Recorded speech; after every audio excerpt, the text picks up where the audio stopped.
Welcome to Penrose Learning, where we make understanding easy.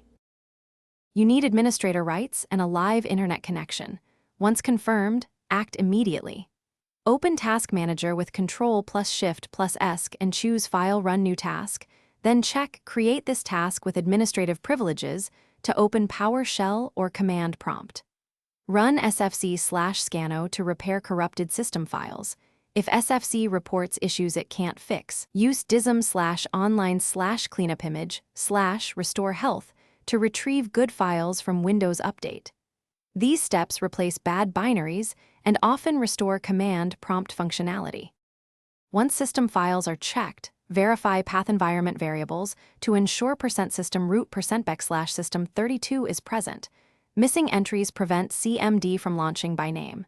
If CMD exe is missing or corrupted, copy a clean CMD exe from a matching Windows 10 installation using an elevated file transfer to C/Windows/system32.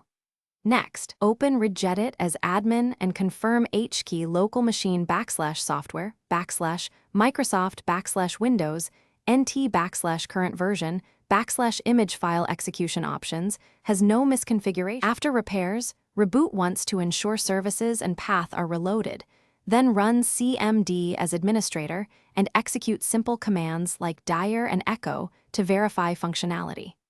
If problems persist, create a new administrator user to determine whether the issue is profile-specific.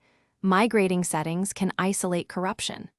As a final troubleshooting tip, use System Restore to roll back recent changes or perform an in-place upgrade repair via the Windows 10 installer to refresh system components without losing files.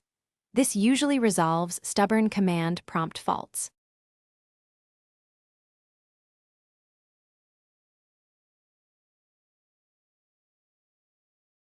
Thanks for watching. If this was helpful, leave a like and consider subscribing. See you next time.